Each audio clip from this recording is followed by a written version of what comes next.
그동안 주방에서 파나 썰던 촌스러운 식모일 뿐이잖아. 사인하고 조용히 나가. 아버지를 선산에 막 묻고 돌아선 제 얼굴 위로 남편이 이혼 서류를 집어 던졌습니다. 종이가 빗물에 젖은 흙바닥 위로 흩어졌습니다. 그 옆에는 제 밑에서 서빙하던 28살 직원이 화려한 원피스를 입고 남편의 팔짱을 끼고 서 있었습니다.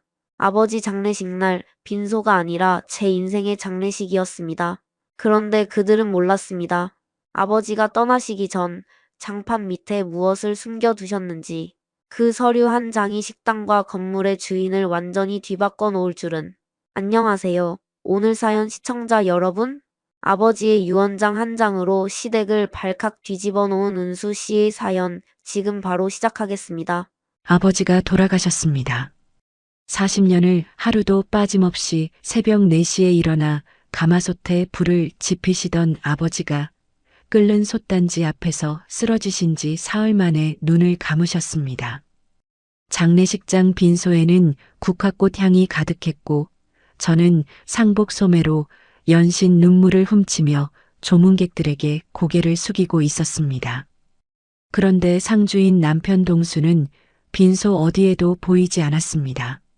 동수 씨, 어디 간 거야? 저는 빈소를 나와 장례식장 복도를 두리번거렸습니다. 1층 로비 구석, 커피 자판기 앞 테이블에 동수가 앉아 있었습니다. 그런데 동수의 맞은편에는 조문객이 아니라 양복을 빳빳하게 차려입은 낯선 남자 둘이 앉아 있었습니다. 그래서 권리금이 얼마나 나올 것 같습니까? 동수가 다리를 꼬고 앉아 볼펜으로 냅킨 위에 숫자를 적으며 물었습니다. 지금 그 자리가 역세권이고 노포 프리미엄까지 붙으면 한 8억은 부를 수 있죠. 건물까지 통으로 넘기시면 그건 또 별도고. 양복 입은 남자가 명함을 내밀며 능숙하게 대답했습니다. 저는 귀를 의심했습니다. 아버지의 빈소가 바로 위층에 있는데 이 사람은 부동산 업자들을 불러다 놓고 식당과 건물 값을 흥정하고 있었습니다. 다리에 힘이 풀려 벽에 등을 기댔습니다. 그때 2층 빈소 쪽에서 낄낄거리는 웃음소리가 들려왔습니다. 저는 소리를 따라 빈소 구석 커튼 뒤로 다가갔습니다. 엄마, 월세가 매달 얼마씩 들어온대요? 신우이가 휴대폰 계산기를 두드리며 시어머니에게 물었습니다. 글쎄, 3층이면 한 달에 몇백은 되겠지. 거기다 식당 매출이 한 달에 1억이 넘는다며. 이제 그게 다 우리 거야. 시어머니가 검은 상복 위에 걸친 금목걸이를 만지작거리며 입꼬리를 올렸습니다. 엄마, 나 벤츠 뽑아도 돼요? 흰색 거. 그래, 너도 하나 뽑고 나도 하나 뽑자. 이제 건물주 집안인데 뭘 못해. 두 사람은 영정사진이 놓인 빈소 바로 옆에서 외제차 색깔을 고르며 킥킥거리고 있었습니다. 아버지의 관 앞에 놓인 국화꽃이 두 사람의 웃음소리에 파르르 떨리는 것 같았습니다. 저는 주먹을 꽉 쥐었지만 입술을 깨물고 돌아섰습니다. 발인 날이 왔습니다. 아버지를 선산에 모시고 봉분 앞에 무릎을 꿇었습니다. 흙 위로 떨어지는 제 눈물이 빗물과 뒤섞여 흘러내렸습니다. 아버지, 저 이제 어떡해요? 한참을 울다가 겨우 일어서려는데 동수가 제 앞으로 성큼 다가왔습니다. 동수의 손에는 하얀 서류 봉투가 들려 있었습니다. 야, 이거 사인해. 동수가 봉투에서 서류를 꺼내 제 앞에 펼쳤습니다. 이게 뭔데? 이혼 서류. 협의 이혼이야. 깔끔하게 도장 찍어. 저는 서류를 받아들었습니다. 손끝이 떨렸습니다. 서류에는 제가 아버지의 건물과 식당에 대한 모든 권리를 포기하고 대신 시어머니가 살던 낡은 전셋집 보증금 3,500만 원만 받는다고 적혀 있었습니다. 동수 씨, 이게 무슨 소리야? 아버지 산소 앞에서 이게 무슨 짓이야? 짓은 무슨 짓? 솔직히 너 그동안 뭐 했어? 주방에서 파 썰고 국 끓인 게 다잖아. 그게 뭐 대단한 거라고. 동수가 코웃음을 치며 서류를 제 얼굴 앞으로 밀었습니다. 촌스러운 식모 노릇이 내 한계야. 사인하고 조용히 나가. 동수가 서류를 제 얼굴에 던졌습니다. 종이가 흩날리며 젖은 흙바닥에 떨어졌습니다. 그 순간 동수의 뒤쪽에서 누군가 걸어오고 있었습니다. 새카만 상복 대신 빨간 꽃무늬 원피스를 입은 여자가 동수의 팔에 자연스럽게 팔짱을 꼈습니다. 식당에서 제 밑에서 서빙을 하던 앳된 직원 최유라였습니다. 오빠, 빨리 끝내고 가자. 배고파. 유라가 저를 흘낏 쳐다보며 입꼬리를 비틀었습니다. 저는 그제야 모든 것을 이해했습니다. 아버지가 병원에 실려가시던 날에도 카운터 돈이 맞지 않았던 이유, 동수가 매일 늦게 들어오던 이유, 유라가 제 앞에서 웃을 때마다 느꼈던 묘한 위화감의 정체를 말입니다. 어머니, 현관 비밀번호 바꿨어요? 동수가 뒤돌아 시어머니에게 물었습니다. 당연하지. 유라 생일로 바꿔놨다.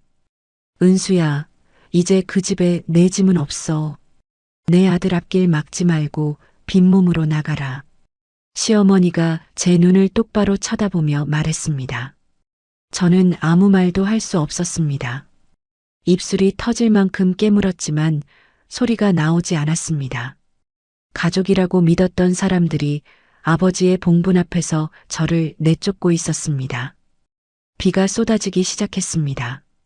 우산도 없이 선산을 내려오는 저의 등 뒤로 유라의 깔깔거리는 웃음소리가 빗소리 사이로 스며들었습니다. 그날 밤 저는 아버지의 친정집에 겨우 몸을 숨겼습니다.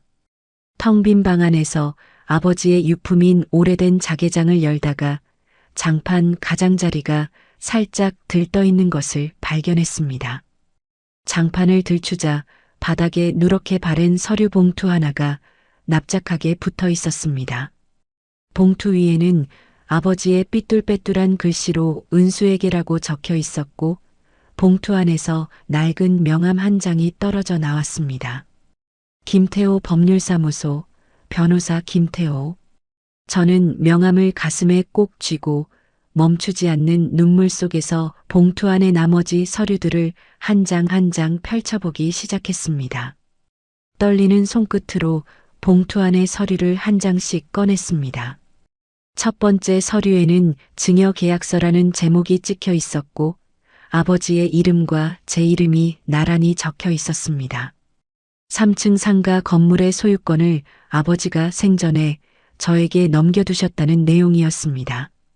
두 번째 서류는 식당 원조 가마솥 곰탕의 사업자 등록증이었는데 대표자 이름이 박동수가 아니라 제 이름 한은수로 찍혀 있었습니다. 저는 서류를 들고 있던 손이 사시나무처럼 떨리는 것을 멈출 수가 없었습니다. 아버지는 이미 모든 것을 알고 계셨던 겁니다. 동수가 무슨 꿍꿍이를 품고 있는지, 그래서 미리 건물과 식당을 제 이름으로 옮겨두신 겁니다. 아버지, 빈 방 안에서 터져나온 울음이 자개장 앞에 웅크린 제 몸을 흔들었습니다. 서류 뒷장에 아버지의 글씨가 또 한 줄 적혀 있었습니다.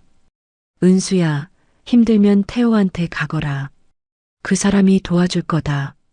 다음 날 아침 저는 눈이 퉁퉁 부은 얼굴을 찬물로 씻고 명함에 적힌 주소를 찾아갔습니다. 낡은 상가 건물 3층에 김태호 법률사무소라는 작은 간판이 걸려 있었습니다. 문을 열자 커피 향이 퍼졌고 안경을 쓴 남자가 책상 위 서류 더미 사이에서 고개를 들었습니다.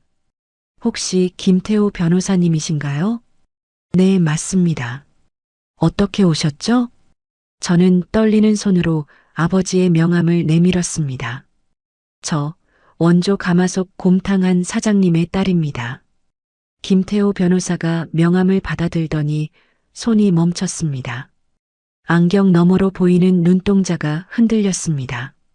한 사장님 돌아가셨다는 소식을 들었습니다. 정말 죄송합니다. 김태호 변호사가 자리에서 일어나 고개를 깊이 숙였습니다.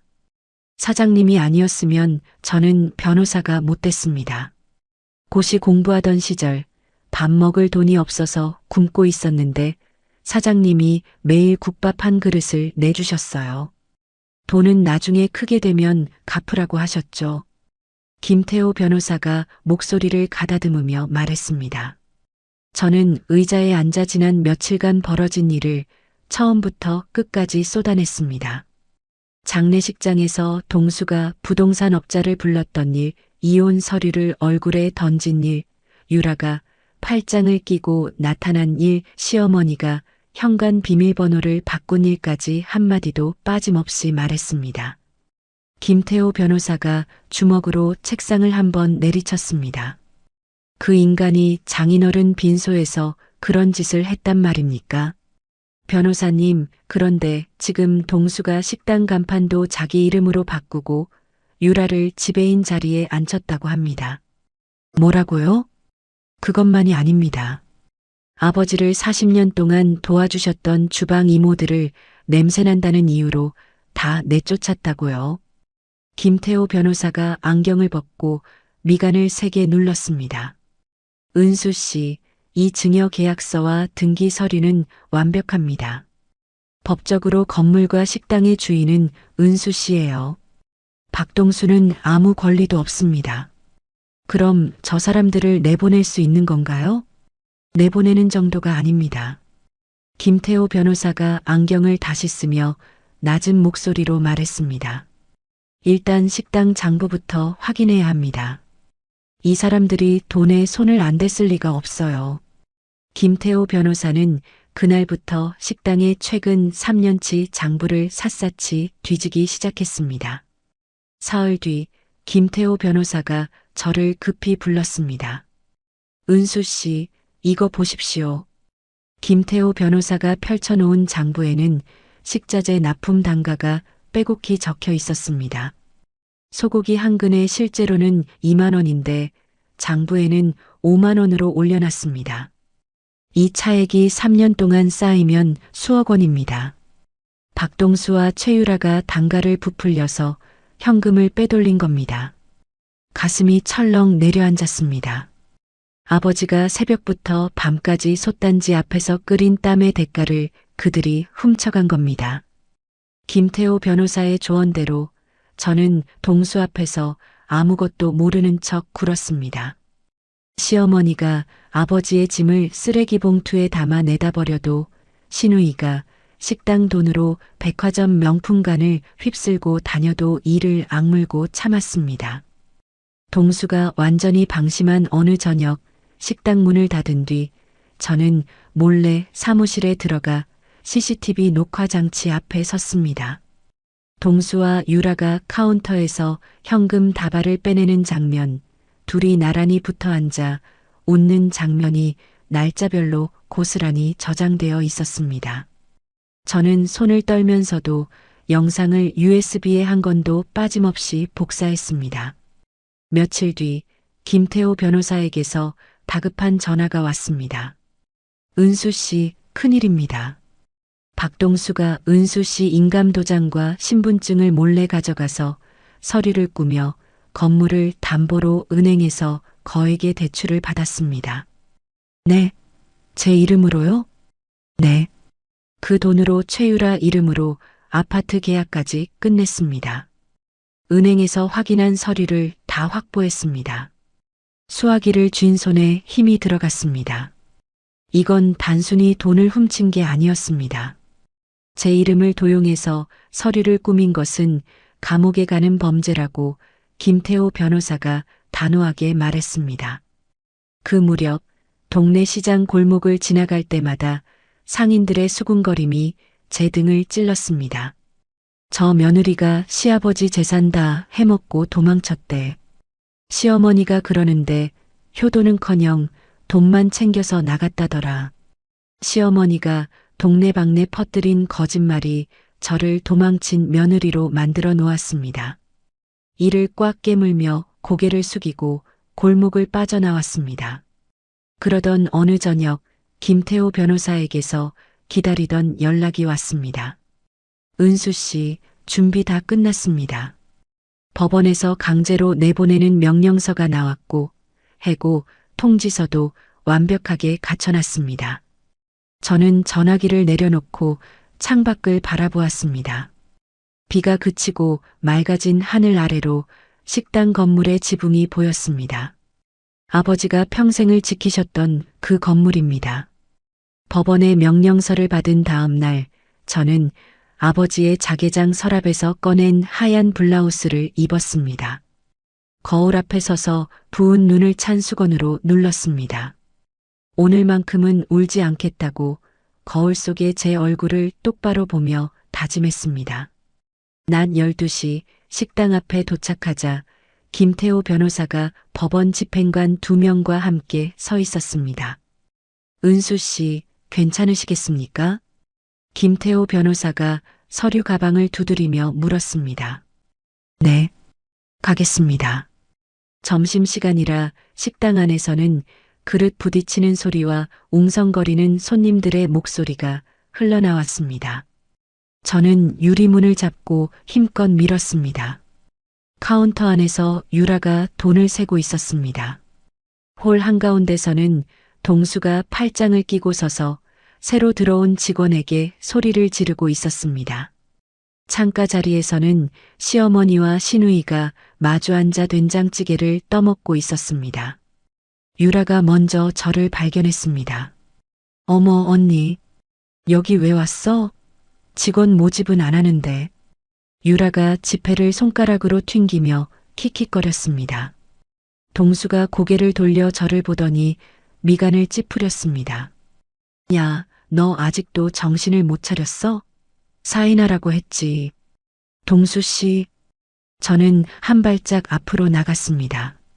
제 뒤로 법원 집행관 2명과 김태호 변호사가 들어섰습니다. 이 사람들은 뭐야? 동수의 눈이 집행관들의 가슴에 달린 명찰을 훑쳤습니다. 법원에서 나왔습니다. 집행관이 신분증을 펼쳐 보이며 말했습니다. 동수의 얼굴에서 핏기가 빠지기 시작했습니다. 법원? 무슨 법원이야? 남의 영업장에서 뭐 하는 짓이야? 동수가 주머니에서 휴대폰을 꺼내며 버럭 소리를 질렀습니다. 경찰 부른다. 다 나가. 저는 서류 가방에서 서류를 꺼냈습니다. 한 발짝 더 다가가 동수의 얼굴 앞에 펼쳐들었습니다. 이거 읽어봐. 동수가 서류를 노려보았습니다. 건물 등기부 서류였습니다. 소유자 이름 칸에 한은수라는 세 글자가 선명하게 찍혀 있었습니다. 이게 뭔? 이 건물 주인은 나야. 식당 사업자 대표도 나고. 아버지가 생전에 다 제 이름으로 넘겨두셨어. 동수의 손에서 휴대폰이 미끄러져 바닥에 떨어졌습니다. 시어머니가 숟가락을 놓고 벌떡 일어섰습니다. 무슨 헛소리야, 지금. 헛소리가 아닙니다, 어머니. 여기 증여 계약서도 있고 등기 서류도 있습니다. 법적으로 이 건물과 식당은 전부 제 겁니다. 시누이가 된장찌개 그릇을 밀어내며 자리에서 일어났습니다. 오빠, 이거 진짜야? 동수는 대답하지 못했습니다. 서류를 움켜쥔 손끝이 하얗게 질려 있었습니다. 저는 김태호 변호사에게서 봉투 3개를 건네받았습니다. 한 통씩 이름을 부르며 내밀었습니다. 박동수, 해고 통지서야. 식당 자금을 빼돌린 건으로 해고한다. 동수의 무릎이 흔들렸습니다. 최유라, 유라에게 다가가 봉투를 카운터 위에 놓았습니다. 유라의 손에서 새던 지폐 다발이 흩어졌습니다. 너도 똑같아. 오늘부로 해고야. 유라가 입을 벌렸지만 소리가 나오지 않았습니다. 시누이도. 시누이의 앞에 마지막 봉투를 내려놓았습니다. 식당 공금으로 쇼핑한 거 다 확인했어요. 김태호 변호사가 앞으로 나서며 집행관들에게 고개를 끄덕였습니다. 강제 퇴거 명령서에 따라 지금 즉시 집행하겠습니다. 관계자 외 모든 분은 건물 밖으로 나가주십시오. 집행관들이 동수의 양쪽 팔을 잡았습니다. 손 치워. 이 식당은 내 거라고. 동수가 발버둥을 쳤지만 집행관들은 동수를 출입문 쪽으로 밀어냈습니다. 그 틈에 유라가 카운터 아래 금고를 열고 현금 뭉치를 가방에 쑤셔 넣더니 뒷문을 향해 뛰기 시작했습니다. 저기요. 저 여자 잡아주세요. 제가 손가락으로 유라를 가리키자 뒷문 앞에 서 있던 보안 직원 2명이 유라의 앞을 막아섰습니다. 비켜. 비키라고. 유라가 가방을 움켜안고 발을 굴렀지만 보안 직원이 가방 끈을 잡아당기며 유라의 손에서 가방을 빼앗았습니다. 가방 안에서 10,000원짜리 지폐 다발이 쏟아져 바닥에 흩어졌습니다. 이게 다 식당 돈이에요. 한 푼도 못 가져가. 제가 바닥에 흩어진 돈을 가리키며 외쳤습니다. 시어머니가 식당 바닥에 털썩 주저앉으며 두 다리를 쭉 뻗었습니다. 안 나가. 여기 내 아들 식당이야. 내가 왜 나가야 되는데.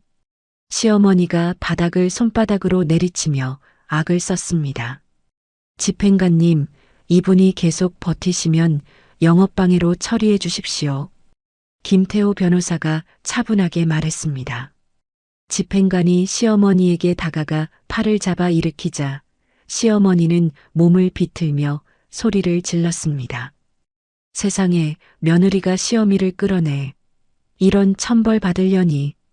저는 시어머니의 눈을 똑바로 바라보았습니다. 어머니, 아버지 빈소에서 외제차 색깔 고르시던 거 제가 다 들었습니다. 천벌은 누가 받는 건지 잘 생각해 보세요. 시어머니의 입이 멈췄습니다. 집행관이 시어머니를 부축하듯 밖으로 데리고 나갔습니다. 식당 안에서 밥을 먹던 손님들과 동네 상인 몇 명이 유리창 너머로 이 광경을 지켜보고 있었습니다. 짐 하나 챙기지 못한 채 길거리로 밀려난 동수가 식당 유리문을 주먹으로 쳤습니다. 한은수, 이게 끝인 줄 알아. 저는 유리문 안쪽에서 동수를 내려다보며 입을 열었습니다. 끝이 아니지. 네가 내 이름으로 꾸민 서류, 그 대출권 있잖아. 그거 이미 경찰한테 넘어갔어. 동수의 얼굴이 하얗게 굳었습니다. 주먹으로 치던 유리문에서 손이 스르르 미끄러져 내렸습니다. 동수의 무릎이 접히더니 식당 앞 보도블록 위에 주저앉았습니다. 저는 유리문에서 돌아서서 김태호 변호사에게 말했습니다. 열쇠 수리 기사님 부탁드립니다. 자물쇠 전부 바꾸고 비밀번호도 다 새로 걸어주세요. 김태호 변호사가 휴대폰을 꺼내 전화를 걸었습니다. 2시간 뒤 식당과 건물의 모든 문에 새 자물쇠가 달렸고 셔터가 굳게 내려갔습니다. 다음 날 아침 8시 저는 상가 건물 3층 방 침대에서 눈을 떴습니다. 어젯밤 잠을 거의 못 잤지만 몸은 오히려 가벼웠습니다. 세수를 하고 창가로 다가가 커튼을 젖혔습니다. 건물 앞에 시어머니, 동수, 신우이, 유라 4명이 나란히 서 있었습니다. 시어머니가 셔터를 주먹으로 두드리고 있었고 동수는 새 자물쇠를 잡아당기며 이리저리 흔들고 있었습니다. 셔터에 붙여둔 직원 전원해고 및 출입 금지 종이를 신우이가 뜯어내려다 손톱이 꺾였는지 손가락을 입에 물고 있었습니다. 그때 제 휴대폰이 울렸습니다. 화면에 시어머니라고 떴습니다. 저는 창문을 살짝 열고 전화를 받았습니다. 니년이 뭔데 내 새끼들 잘라. 감히 문을 잠가. 시어머니의 목소리가 전화기 넘어와 창문 아래에서 동시에 들려왔습니다. 귀청이 찢어질 만큼 날카로운 소리였습니다. 어머니, 저는 창문 밖으로 고개를 내밀고 아래를 내려다보았습니다. 시어머니가 고개를 들어 저를 올려다보았습니다. 어머니, 저한테 소리 지르실 시간에 아들 면회 갈 준비나 하세요. 남의 인감도장 훔쳐서 서류 꾸며서 대출받은 거, 그거 감옥 가는 겁니다. 시어머니의 입이 벌어진 채 다치지 않았습니다. 저는 창가에 준비해둔 서류 뭉치를 집어들었습니다. 김태호 변호사가 어젯밤 보내준 고소장 사본과 동수가 위조한 대출 서류 복사본이었습니다. 저는 서류를 한 줌 집어 창밖으로 뿌렸습니다. 종이들이 바람에 흩날리며 건물 앞 보도블록 위로 떨어졌습니다. 뭐야 이게? 동수가 발밑에 떨어진 종이를 집어들었습니다. 한 장, 두 장 읽어 내려가던 동수의 손끝이 파들파들 떨리기 시작했습니다. 종이 위에는 동수가 제 이름을 도용해 서류를 꾸민 내역과 대출금 사용처가 낱낱이 적혀 있었고 그 아래에는 고소장 접수 도장이 찍혀 있었습니다. 이게 고소장이야? 동수가 종이를 구기며 중얼거렸습니다. 맞아. 어제 경찰서에 접수 끝났어. 서류 위조에 돈 빼돌린 것까지 전부. 동수 씨, 이건 부부 싸움이 아니야. 징역이야. 동수의 무릎이 꺾이더니 보도블록 위에 털썩 주저앉았습니다.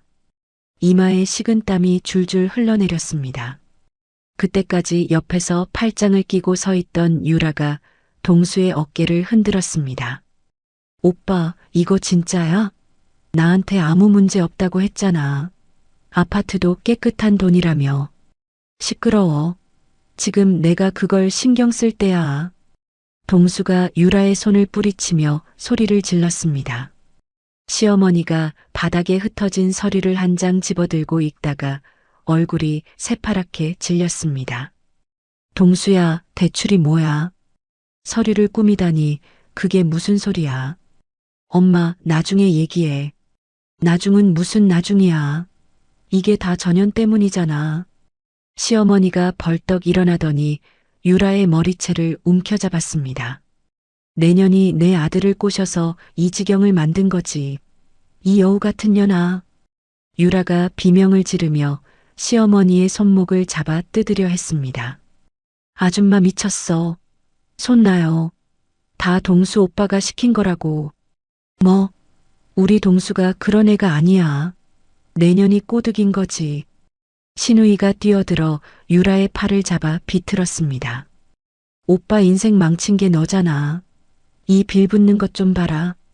새 여자가 건물 앞 보도블록 위에서 머리채를 잡고 뒹굴었습니다. 지나가던 행인들이 걸음을 멈추고 쳐다보았고 맞은편 과일가게 사장님이 입을 벌린 채 수박을 내려놓았습니다. 저는 창문을 닫았습니다. 더 볼 필요가 없었습니다. 저는 전화기를 들고 번호 하나를 눌렀습니다. 여보세요, 순이 이모님이시죠? 저 은수예요. 전화를 받은 순이 이모는 아버지와 40년을 함께한 주방의 마지모였습니다. 동수가 냄새난다며 내쫓은 바로 그 이모였습니다. 은수야, 너 괜찮아? 순이 이모의 목소리가 갈라졌습니다. 이모, 식당 다시 열 거예요. 이모들 다 모셔올 거예요. 영순 이모 말자 이모도 전부 연락 좀 해주세요. 은수야 정말이야? 네. 식당은 제 겁니다. 아버지가 제 이름으로 다 해놓으셨어요. 이제 아무도 이모들 함부로 못합니다. 수화기 너머로 순이 이모의 울음소리가 들려왔습니다. 이 은혜를 사장님이 하늘에서 보고 계실 거야. 은수야, 내가 이모들 다 데리고 갈게. 걱정 마. 전화를 끊고 나자 창밖의 소라는 한층 잦아들어 있었습니다. 동수는 보도블록에 주저앉은 채 머리를 감싸 쥐고 있었고 시어머니와 시누이는 흐트러진 머리카락을 쓸어 올리며 헐떡거렸습니다. 유라는 찢어진 옷깃을 여미며 동수에게서 두세 걸음 떨어져 서 있었습니다. 며칠 뒤 김태호 변호사에게서 연락이 왔습니다. 은수 씨, 고소장 접수하고 경찰에서 정식 소환 통보를 보냈습니다. 박동수와 최유라, 이번 주 안에 피의자로 조사받으러 출석해야 합니다. 변호사는 선임했대요. 그럴 돈이 있겠습니까? 식당 자금도 다 막혔고 유라 명의 아파트에도 법원에서 손 못대게 묶어놨습니다.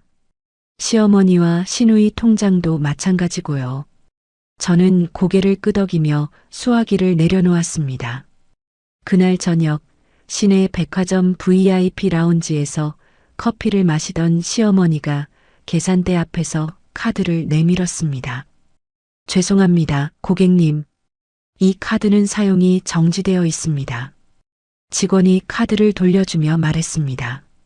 뭐, 그럴 리가 없는데. 다른 카드로 해봐요. 시어머니가 지갑에서 카드를 하나 더 꺼내 내밀었습니다. 이 카드도 정지 상태입니다. 이것도 안 돼? 시어머니가 지갑 안의 카드를 전부 꺼내 계산대 위에 펼쳤습니다. 5장 전부 정지였습니다.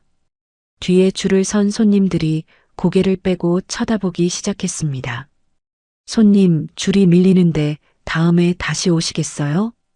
직원이 난처한 표정으로 말했습니다. 시어머니는 카드를 긁어모아 지갑에 쑤셔넣고 고개를 푹 숙인 채 라운지를 빠져나갔습니다.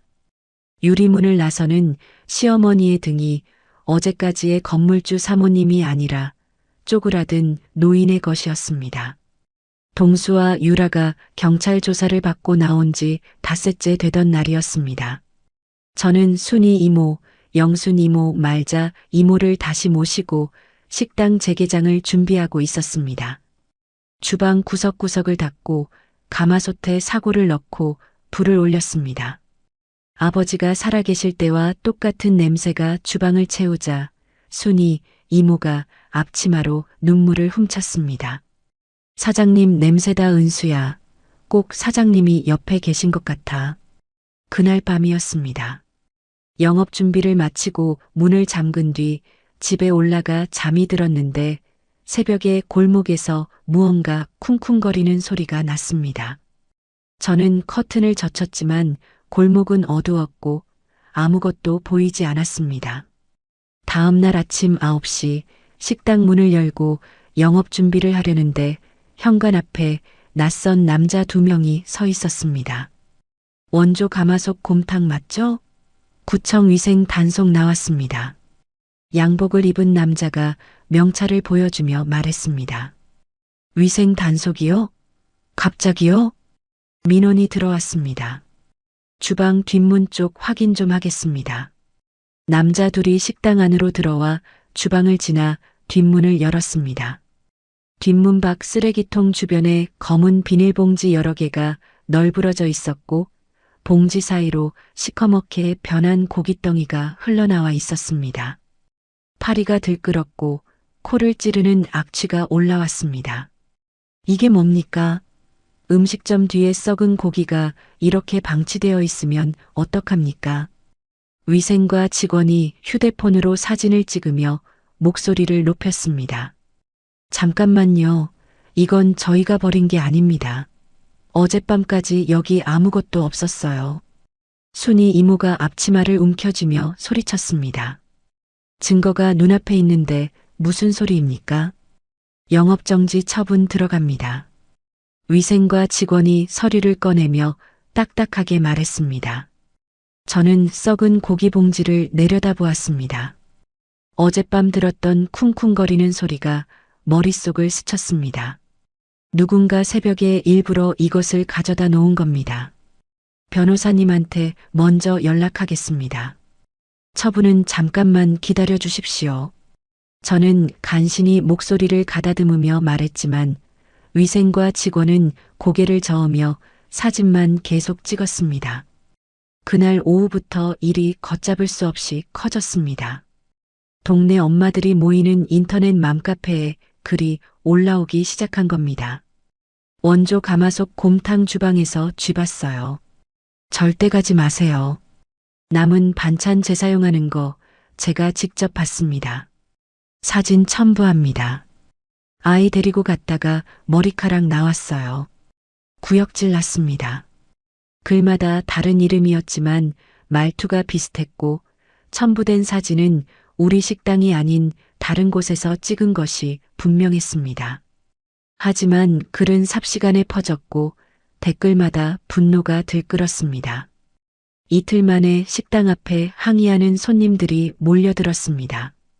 여기 위생 불량이라며 환불해. 애기 먹이는 집인데 어떻게 이런 데서 장사를 해? 저는 식당 문 앞에 서서 고개를 숙이며 해명했지만 사람들의 귀에는 아무 말도 들어가지 않았습니다. 설상가상으로 시어머니가 식당 건물 앞 보도블록에 돗자리를 깔고 앉았습니다.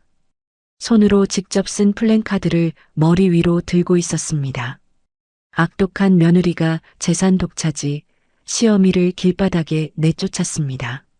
시어머니가 지나가는 행인들을 붙잡으며 울먹였습니다. 불쌍한 시어미 좀 살려주세요. 며느리가 재산을 다 빼앗고 이 늙은 것을 쫓아냈어요. 시어머니의 눈에서 눈물이 줄줄 흘러내렸습니다. 지나가던 아주머니들이 혀를 끌끌 차며 시어머니 옆에 멈춰 섰습니다. 세상에 며느리가 어떻게 시어머니를. 요즘 젊은 것들이 무서워. 쯧쯧. 동네 시장 상인들까지 고개를 절레절레 흔들며 저를 쳐다보는 눈빛이 싸늘하게 변했습니다. 아버지가 평생을 바쳐 쌓아 올린 식당의 이름이 하루하루 무너지고 있었습니다. 저녁이 되면 텅 빈 홀에 혼자 앉아 있었습니다. 전화기는 항해 전화로 쉴 새 없이 울렸고 저는 울리는 전화기를 멍하니 내려다보다가 테이블 위에 엎드려 이마를 눌렀습니다. 아버지, 나 이러다 정말 식당 문 닫게 생겼어요. 목소리가 텅 빈 홀에 쓸쓸하게 울렸습니다. 그때 김태호 변호사에게서 전화가 왔습니다. 은수 씨, 주변 건물 CCTV 영상 다 확보했습니다. 그리고 박동수 통화 내역도 뽑았습니다. 뭐가 나왔습니까? 새벽 2시에 박동수와 최유라가 마스크 쓰고 식당 뒷문에 검은 봉지를 버리는 장면이 옆 건물 방범 카메라에 찍혔습니다. 선명합니다. 저는 자리에서 벌떡 일어났습니다. 그리고 통화 내역에 구청 위생과 직원 번호가 있습니다. 박동수와 단속 전날 밤 11시에 7분간 통화했어요. 평소에도 자주 연락한 기록이 남아 있고요. 그럼 위생 단속도 짜고 친 거라는 겁니까? 네. 전부 자작극입니다. 증거는 충분합니다. 저는 전화기를 쥔 손등으로 눈물을 훔쳤습니다. 텅 빈 홀 벽에 걸린 아버지 사진이 눈에 들어왔습니다. 사진 속 아버지가 환하게 웃고 계셨습니다. 저는 숨을 깊이 들이마시고 김태호 변호사에게 말했습니다. 변호사님, 맘카페 운영하는 분이랑 동네 시장 상인의 임원분들을 식당으로 초대할 수 있겠습니까? 초대요? 무슨 생각이십니까? 전부 모아놓고 보여드리려고요. 누가 진짜 주인지. 다음 날 오후 2시 식당홀에 의자 50개를 빼곡히 놓았습니다. 맘카페 운영진 3명, 시장 상인의 임원 5명, 그리고 며칠간 불매운동에 앞장섰던 동네 주민들이 하나둘 들어와 자리를 채웠습니다. 사람들의 눈빛은 여전히 차가웠고 팔짱을 끼거나 고개를 돌리며 저를 쳐다보지 않는 사람도 있었습니다. 맘카페 운영자 대표가 자리에 앉으며 입을 열었습니다. 한은수 씨, 해명할 거면 빨리 하세요. 우리도 바쁜 사람들이에요. 저는 대답 대신 홀 정면에 설치한 대형 TV 리모컨을 들었습니다. 김태호 변호사가 제 옆에 서서 노트북을 TV에 연결했습니다. 오늘 여러분께 보여드릴 것은 변명이 아니라 증거입니다. 저는 리모컨 버튼을 눌렀습니다. 화면이 켜졌습니다. 새벽 2시 어두운 골목을 찍은 흑백 방범 카메라 영상이었습니다. 모자를 눌러쓰고 마스크를 한 남녀가 검은 비닐봉지 대여섯 개를 양손에 들고 식당 뒷문 쪽으로 다가가는 모습이 선명하게 찍혀 있었습니다. 남자가 쓰레기통 뚜껑을 열고 여자가 봉지를 하나씩 쏟아부었습니다. 봉지에서 시커먼 덩어리가 흘러나왔습니다. 저게 뭐야? 맨 앞줄에 앉은 과일 가게 사장님이 중얼거렸습니다. 영상 속 남자가 고개를 돌리는 순간 모자, 챙 아래로 얼굴 윤곽이 드러났습니다. 김태호 변호사가 영상을 멈추고 화면을 확대했습니다. 이 남자가 박동수, 옆에 여자가 최유라입니다. 마스크를 잠깐 내리는 장면이 뒤에 또 나옵니다. 김태호 변호사가 영상을 조금 더 돌리자 유라가 마스크를 턱 밑으로 내리고 입으로 숨을 헐떡이는 장면이 나왔습니다. 얼굴이 또렷했습니다. 홀 안이 술렁이기 시작했습니다. 저는 두 번째 파일을 재생했습니다. 이번에는 소리였습니다. 스피커에서 남자 두 명의 목소리가 흘러나왔습니다. 형, 내일 아침에 좀 나와줘. 위생 단속 나오는 것처럼만 해주면 돼. 동수의 목소리였습니다.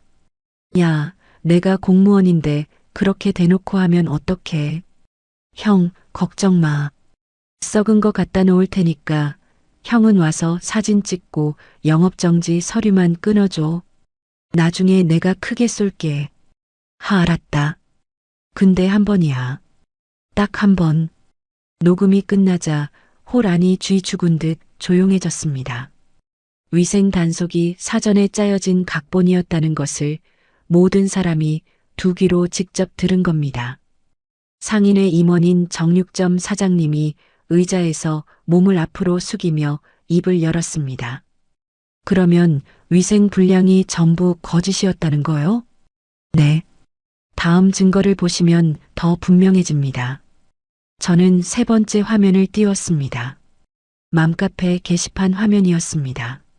악성 글을 올린 아이디 6개가 나란히 나열되어 있었고 김태호 변호사가 옆에서 설명했습니다. 이 아이디 6개가 전부 같은 휴대폰 번호로 가입되어 있습니다. 그 번호의 주인이 최유라입니다. 혼자서 이름을 바꿔가며 글을 올린 겁니다. 맘카페 운영자 대표의 얼굴이 벌겋게 달아올랐습니다. 우리가 속은 거야? 그 글들이 전부 한 사람이 쓴 거라고? 저는 네 번째 영상을 재생했습니다. 식당 내부 CCTV였습니다. 카운터 안에서 유라가 금고를 열고 10,000원짜리 지폐 다발을 꺼내 자기 가방에 쑤셔 넣는 장면이 찍혀 있었습니다. 날짜가 바뀌며 같은 장면이 반복됐습니다. 열흘치 영상이 빠르게 넘어갔고 매번 유라는 같은 동작으로 금고에서 돈을 빼냈습니다. 홀 안에서 한숨소리가 터져 나왔습니다. 그러면 시어머니가 건물 앞에서 벌인 시위도 거짓인 겁니까? 뒷줄에 앉은 떡볶이 가게 사장님이 물었습니다. 저는 마지막 사진 한 장을 화면에 띄웠습니다. 시어머니가 화투패를 손에 쥐고 테이블 위에 돈 다발을 쌓아놓은 채 웃고 있는 사진이었습니다. 이 사진은 시어머니가 제 신혼집 보증금을 빼돌려서 불법 도박장에서 찍힌 겁니다. 건물 앞에서 불쌍한 시어머니라고 우시던 그 돈이 어디서 나온 건지 이제 아시겠습니까? 홀 안이 웅성거리기 시작했습니다. 팔짱을 끼고 있던 사람들이 팔을 풀었고 고개를 돌리던 사람들이 저를 똑바로 바라보았습니다. 과일 가게 사장님이 자리에서 벌떡 일어났습니다. 아이고, 한 사장님 딸한테 우리가 무슨 짓을 한 거야. 한 사장님이 평생 이 시장 지키신 분인데. 정육점 사장님이 고개를 숙이며 말했습니다. 은수 씨, 미안하오. 우리가 겉만 보고 판단했소. 맘카페 운영자 대표가 두 손으로 얼굴을 감싸며 말했습니다. 글 전부 내리겠습니다. 정정 공지도 바로 올릴게요. 정말 죄송합니다. 그때 식당 유리문이 벌컥 열렸습니다. 경찰 4명이 홀 안으로 들어섰습니다. 박동수, 최유라 체포영장 나왔습니다. 혹시 소재를 아십니까? 김태호 변호사가 경찰에게 다가가 서류를 건네며 말했습니다. 두 사람 현 거주지 주소 여기 있습니다. 경찰 2명이 서류를 받아들고 곧바로 밖으로 나갔습니다. 1시간 뒤 김태호 변호사의 전화기가 울렸습니다. 체포됐습니다. 둘 다 잡혔어요. 저는 식당 홀 의자에 천천히 몸을 내렸습니다. 다리에 힘이 풀려서가 아니라 며칠간 잠을 못 자고 버텨온 몸이 비로소 긴장을 놓았기 때문이었습니다. 상인들이 하나씩 자리에서 일어나 제게 다가왔습니다. 과일 가게 사장님이 제 손을 두 손으로 감싸 쥐었습니다.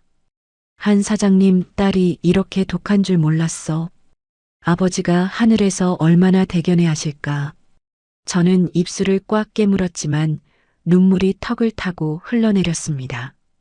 김태호 변호사가 남은 경찰관에게 구청 위생과 직원의 이름과 통화 녹음 파일을 건넸습니다. 이 공무원도 공범입니다. 조사 부탁드립니다. 경찰관이 고개를 끄덕이며 파일을 받아 나갔습니다. 사람들이 모두 빠져나간 텅 빈 홀에서 저는 벽에 걸린 아버지 사진 앞에 섰습니다. 사진 속 아버지가 여전히 환하게 웃고 계셨습니다. 아버지, 다 끝났어요.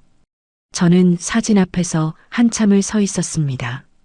동수와 유라가 구속된 지 석 달이 지났습니다.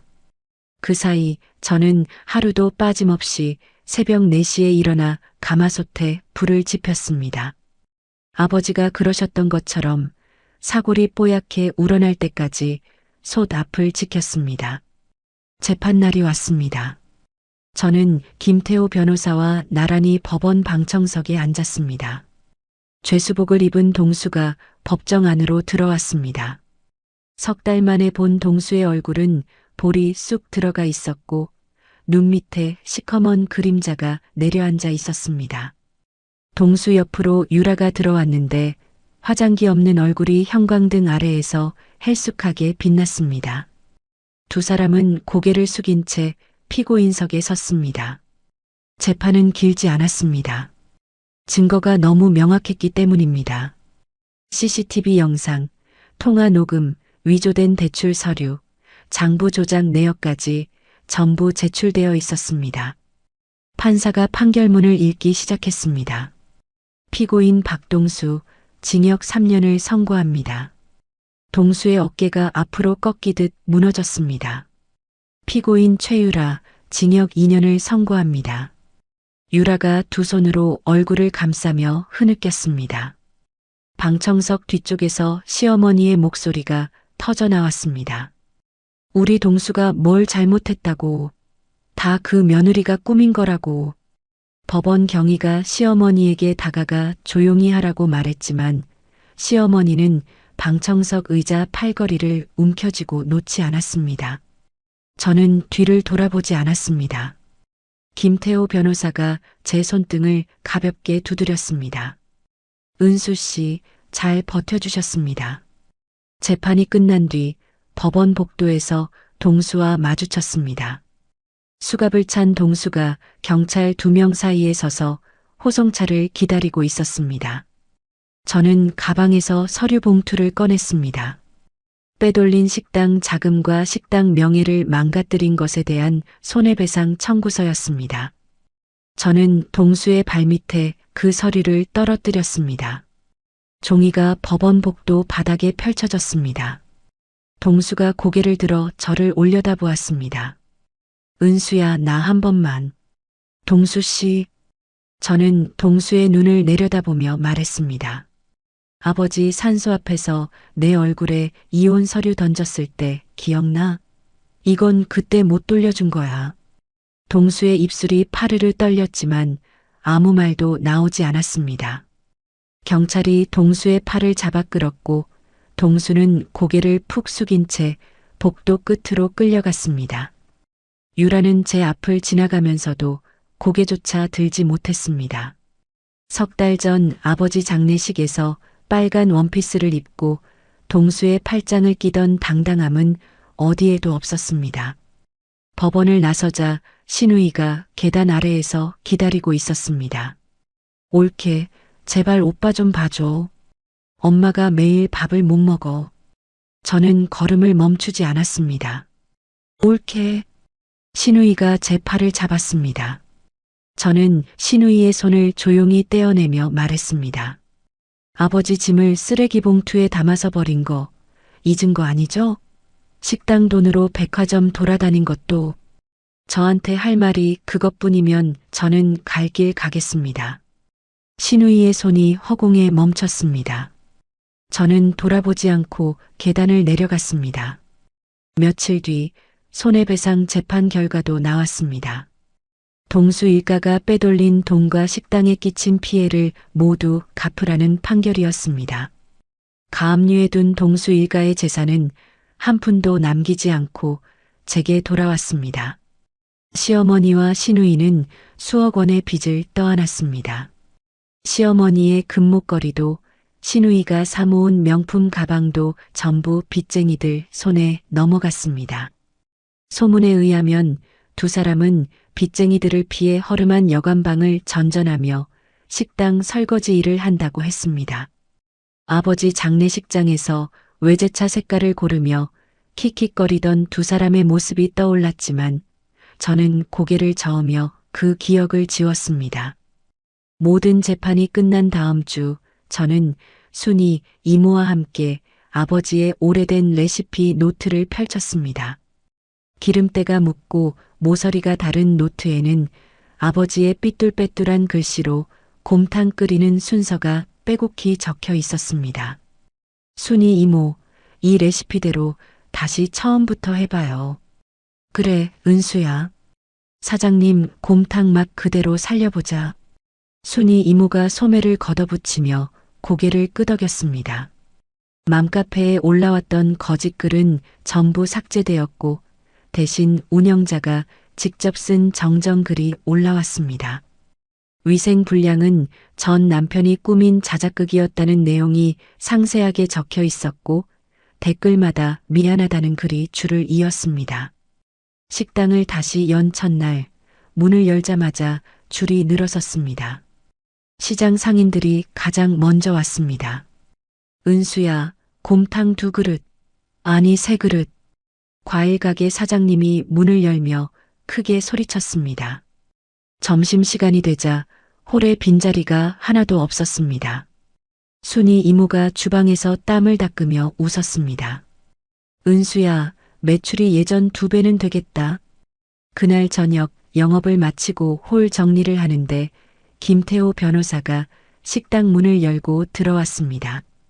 넥타이를 풀고 셔츠 소매를 걷어붙인 차림이었습니다.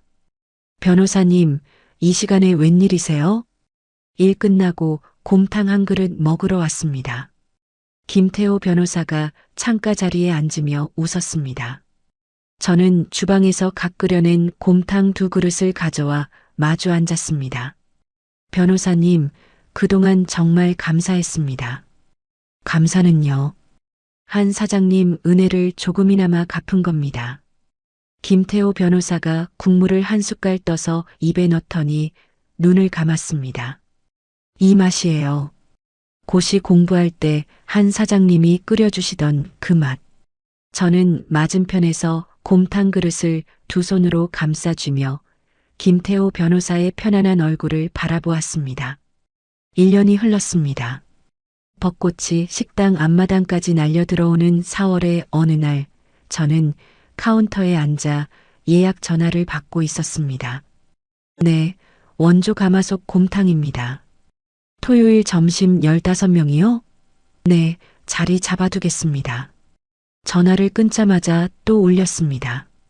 하루에 예약 전화만 수십 통이었습니다. 지난달 지상파 방송국 맛집 프로그램에 식당이 소개된 뒤로 전국에서 손님이 몰려들었습니다. 촬영 날순이 이모가 카메라 앞에서 너무 긴장해서 국자를 떨어뜨렸던 일이 떠올라 저도 모르게 웃음이 나왔습니다. 2층까지 확장한 식당은 점심시간마다 대기줄이 건물 밖으로 이어졌습니다. 아버지가 혼자 가마솥 하나로 시작하신 식당이 이렇게 커질 줄은 저도 몰랐습니다.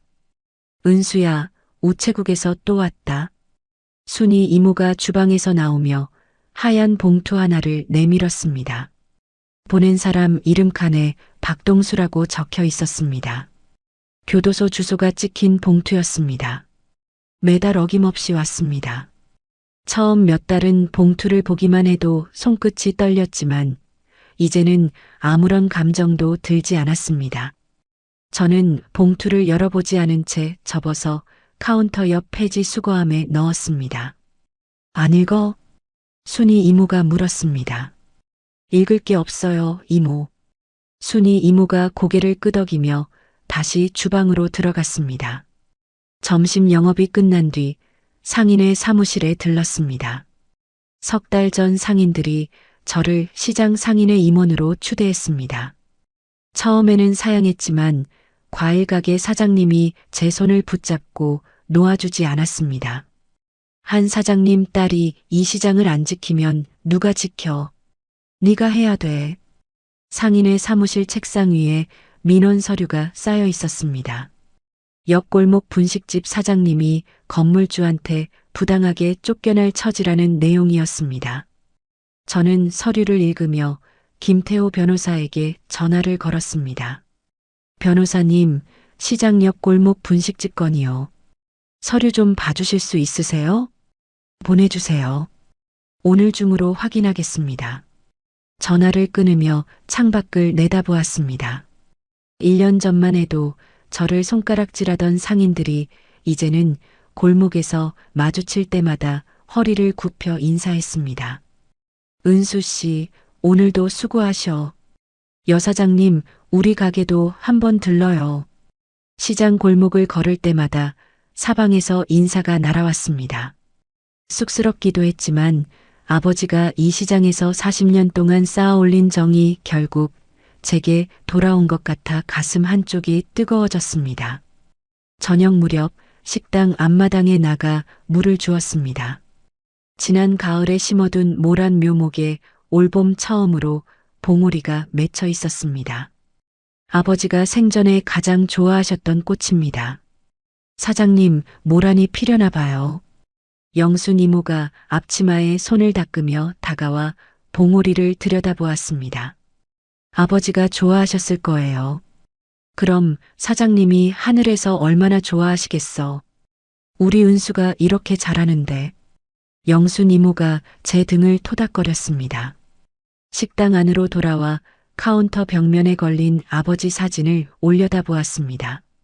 낡은 앞치마를 두르고 가마솥 앞에 서서 환하게 웃고 계신 사진이었습니다.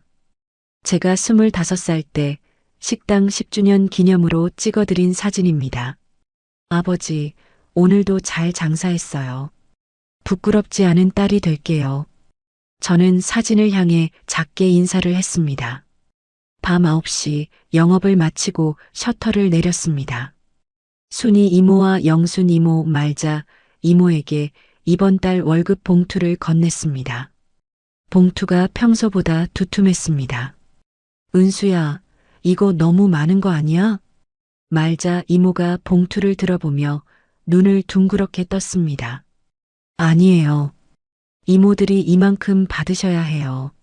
아버지가 계셨어도 이렇게 드렸을 거예요. 아이고, 이 은혜를 어떡하니. 순이 이모가 봉투를 가슴에 안으며 눈시울을 붉혔습니다.